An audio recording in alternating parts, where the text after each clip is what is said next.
In the late 13th century, a new power began to stir in the Anatolian Peninsula. This power, born from the remnants of the Seljuk Sultanate of Rum, would come to be known as the Ottoman Empire. It was founded by Osman I, a tribal leader of exceptional vision and military prowess. From the small town of Suit, Osman and his followers, known as Ghazis, embarked on a campaign of conquest. Their initial focus was the weakening Byzantine Empire, a shadow of its former glory. Osman's son, Orhan, continued his father's legacy with great success. In 1326, the strategic city of Bursa fell to Orhan's forces, becoming the first major Ottoman capital. The city was transformed, with new mosques, baths and public buildings marking the arrival of a new era. The Ottomans soon crossed the Dardanelles Strait, gaining their first foothold in Europe. This expansion into Europe was facilitated by the internal strife and civil wars plaguing the Byzantine Empire. Sultan Murad I, Orhan's successor, established the elite Janissary Corps, a formidable infantry unit. These soldiers were recruited from young Christian boys in the Balkans through the Devshirme system. In 1389, the Ottomans achieved a decisive victory at the Battle of Kosovo against a coalition of Balkan forces. This victory solidified Ottoman control over much of the Balkans. However, the empire faced a catastrophic defeat at the hands of Timur's forces at the Battle of Ankara in 1402. Sultan Bayezid was captured, plunging the empire into a civil war known as the Ottoman Interregnum. The empire seemed on the brink of collapse, its future uncertain. Yet, the Ottoman state demonstrated remarkable resilience. By 1413, Mehmed I had emerged victorious from the Interregnum, reunifying the fractured empire. The stage was now set for the empire's most ambitious undertaking. In 1453, the 21-year-old Sultan Mehmed II laid siege to Constantinople, the heart of the Byzantine Empire. For 53 days, the city withstood the relentless Ottoman assault. Mehmed employed massive cannons, including the Great Bombard, designed by the engineer Orban. In a stroke of genius, he had his ships hauled overland to bypass the chain blocking the Golden Horn.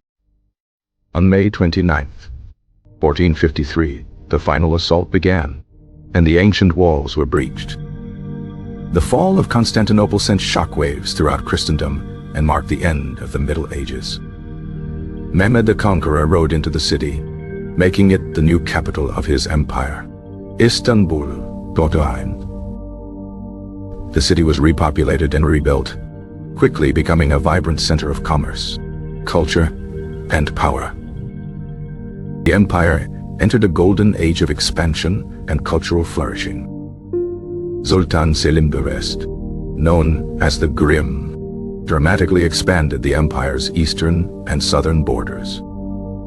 In 1517, he conquered the Mamluk Sultanate of Egypt, a stunning military achievement.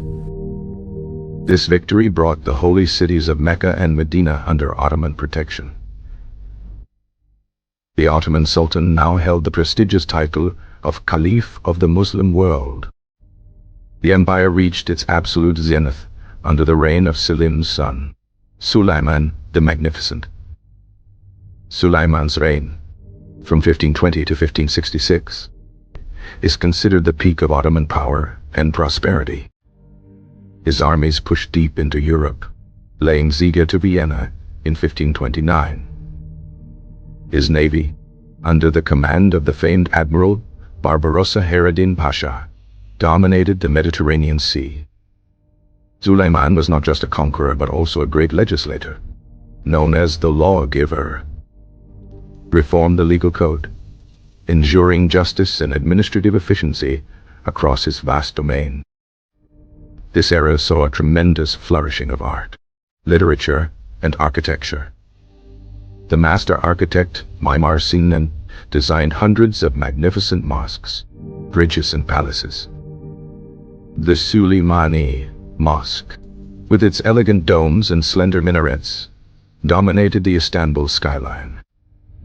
The Topkapi Palace was a city within a city, home to the Sultan and the heart of the empire's administration. The harem was a secluded and powerful institution within the palace, home to the Sultan's family.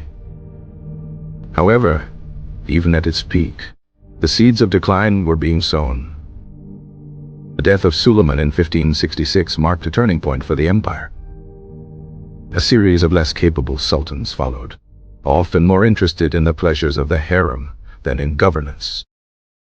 The Sultanate of Women emerged, where mothers and wives of the sultans wielded significant political power from behind the scenes. Corruption began to fester within the state bureaucracy. The Devshirme system and the Janissary Corps, once pillars of strength, began to decay. The Janissaries became a powerful political force, frequently instigating revolts to protect their privileges. Militarily, the empire's technological edge over Europe began to erode. The Battle of Lepanto in 1571, a major naval defeat, signaled the end of Ottoman invincibility at sea.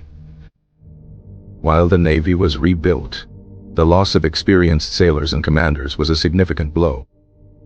Economically, the influx of silver from the Americas caused massive inflation, destabilizing the Ottoman economy.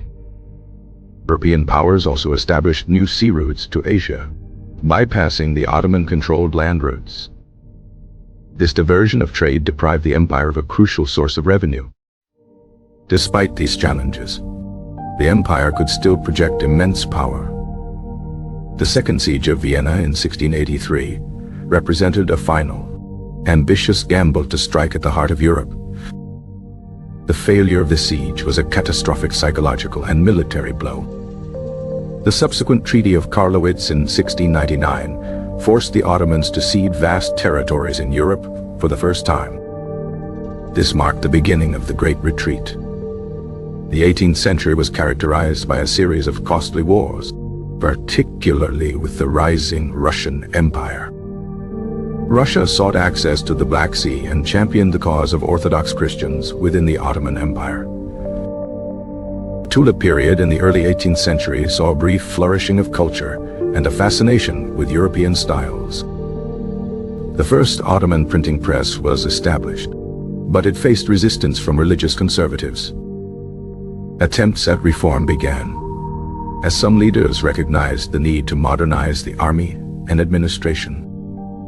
These reforms were often met with violent opposition from entrenched interests like the Janissaries. The rise of nationalism, inspired by the French Revolution, began to tear the empire's multi-ethnic fabric. Greece won its independence in 1830 after a long and bloody war. In 1826, Sultan Mahmud II decisively crushed the Janissary Corps in an event known as the Auspicious Incident. This brutal but necessary act cleared the way for more profound military and administrative reforms. The Tanzimat era, beginning in 1839, was a period of intense reorganization, aimed to modernize the empire, secure its territorial integrity, and grant equality to all subjects, regardless of religion. New legal codes, a modern postal system, and telegraph lines were introduced. The Crimean War, 1853 to 1856, saw the Ottomans ally with Britain and France against Russia. Though victorious, the war placed a massive financial burden on the empire, leading to foreign debt. By the late 19th century, the empire was known as the sick man of Europe. The Russo-Turkish War of 1870-78 was another devastating defeat.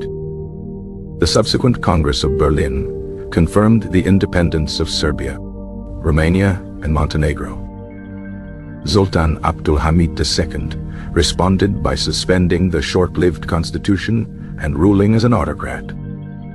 He promoted pan-Islamism to counter the rise of ethnic nationalism. Opposition to his rule grew, coalescing around a group of reform-minded intellectuals and officers known as the Young Turks. In 1908, the Young Turk Revolution forced Abdulhamid II to restore the constitution. This event sparked hope for a revitalized, modern Ottoman state. However, the new government was soon dominated by a radical faction, the Committee of Union and Progress, Capturdori. The empire continued to lose territory, with Italy seizing Libya and the Balkan Wars resulting in the loss of almost all remaining European possessions. The final blow came with the outbreak of World War I in 1914. The Ottoman government, led by the Kap, made the fateful decision to ally with the Central Powers, Germany and Austria-Hungary. The empire fought on multiple fronts: in the Caucasus against Russia, in Mesopotamia and Palestine against the British, and at Gallipoli. The Gallipoli campaign was a major Ottoman victory, a heroic defense that prevented the capture of Istanbul. However, the war brought immense suffering to the civilian population. During the war, the government orchestrated the systematic deportation and massacre of the Armenian population. This tragic event resulted in the deaths of over 1 million Armenians. The Arab Revolt, aided by the British, further weakened the empire's hold on its southern provinces. By 1918, the Ottoman armies were exhausted and collapsing on all fronts.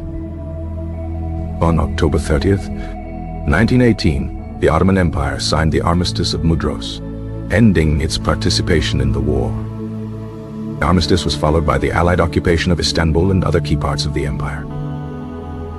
The subsequent Treaty of Sèvres proposed to partition the empire, leaving only a small Turkish state in Anatolia.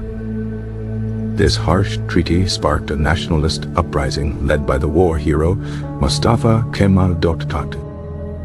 The Turkish War of Independence was fought to resist the partition and create a sovereign Turkish nation. After a series of victories against the occupying forces, the nationalists secured control of the Turkish heartland. On November 1st, 1922, the Grand National Assembly of Turkey formally abolished the Ottoman Sultanate. The last Ottoman Sultan, Mehmed VI, fled the country aboard a British warship. After more than 600 years, the once mighty Ottoman Empire had officially come to an end. On October 29th, 1923, the Republic of Turkey was proclaimed, with Mustafa Kemal as its first president. The legacy of the Ottoman Empire is complex and vast, woven into the fabric of dozens of modern nations.